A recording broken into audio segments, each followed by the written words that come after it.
இவ்வளோ நேரம் மார்க்கெட்டில் வந்திருக்க புதுசான டிவைசஸ் அப்ளிகேஷன்ஸ் பற்றி உங்களுக்கு நான் சொன்னேன். பட் இப்போ நான் கேமிங் மோடில் இருக்கேன். இந்த கேம் விளையாடணும்னா 2 பேர் கண்டிப்பாக தேவை. அது இப்பயே என்னோட ஒருத்தர் தேவை. பிகாஸ் இந்த கேமோட நேமே பார்த்தீங்கன்னா டுயல்னு வச்சிருக்காங்க.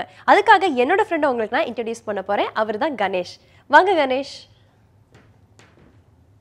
இவர் தான் என்னோட ஃப்ரெண்டு கணேஷ். ஹாய் சொல்லுங்க. இப்போ அவர் என்னோட சேர்ந்து இந்த கேம் விளையாட போறாரு. பாப்பா யார் இதில் ஜெயிக்க போறான்னு. விளையாடலாமா? நீங்கள் ஃபர்ஸ்ட் வைஃபை ஆன் பண்ணுங்க.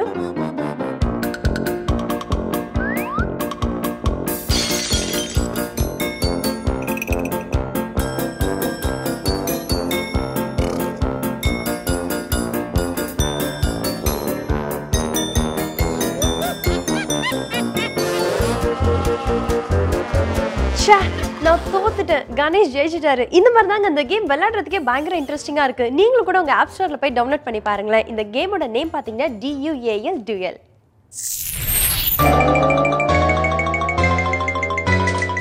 கேம்ஸ் எப்போவுமே டிஃப்ரெண்ட் தீம்ஸில் தான் வந்துட்டே இருக்கும். அந்த வகையில் டூவல் கேம்ஸ் டிஃப்ரெண்ட்டாக தான் இருக்கும்.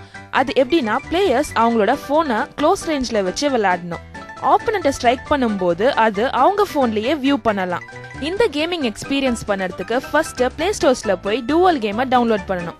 அதுக்கப்புறமா காமன் வைஃபையோட கனெக்ட் பண்ணி பிளேயர்ஸ் 2 பேரும் அவங்க ஃபோனை க்ளோஸ் ரேஞ்சில் வச்சு விளையாடணும். இந்த கேமை ஸ்டார்ட் பண்ணுறதுக்கு முன்னாடியே வைஃபை மூலியமா ஆட்டோமேட்டிக்கா ஆப்பனன்ஸ் யாரா இருக்காங்க டிடெக்ட் பண்ணி காமிக்கும். அப்படி ஆப்பனன்ஸ் யாரும் இல்லைன்னா சாரி ஃப்ரெண்ட்ஸ், கண்டிப்பா நீங்க இந்த கேமை விளையாட முடியாது. ஒன்ஸ் வைஃபை உங்க ஆப்பனண்ட்டை டிடெக்ட் பண்ணிடுச்சுன்னா அப்புறம் நம்ம இந்த கேமை ஸ்டார்ட் பண்ணிடலாம். இந்த கேமை நம்ம விளையாடும் போது போனை டில்ட் பண்ணி டேப் பண்ணா ஆப்பனண்ட்ல போய் ஸ்ட்ரைக் ஆகும். இப்படி நம்ம ஸ்ட்ரைக் பண்ணும்போது நம்ம போன்ல இருந்து ஆப்பனண்ட் போனுக்கு டைரக்டா டிராவல் பண்ற மாதிரி ஒரு ஃபீலை தரும். கேம்ல லாங் டேப் பண்ணா பிளேயர்ஸோட சார்ஜ் அதிகமாகும். அதுவே பிளேயரோட வல்னரபிள் பொசிஷனாவும் மாறிடும். பிகாஸ் பிளேயர் சார்ஜ் பண்ணும்போது ஆப்பனன்ட் ஸ்ட்ரைக் பண்ணிக்கிட்டே இருப்பாங்க. இந்த கேம் ஆண்ட்ராய்டு மற்றும் iOS பிளாட்ஃபார்ம்ல அவைலபிளா இருக்கு. இந்த கேம் இப்போதைக்கு வைஃபை கனெக்ஷன் மூலமா டூவலா விளையாட முடியும். இந்த கேம் ரொம்ப இன்ட்ரெஸ்டிங்கான கேமாவே இருக்கும். நீங்களும் இந்த கேமிங் எக்ஸ்பீரியன்ஸை ட்ரை பண்ணி பாருங்க.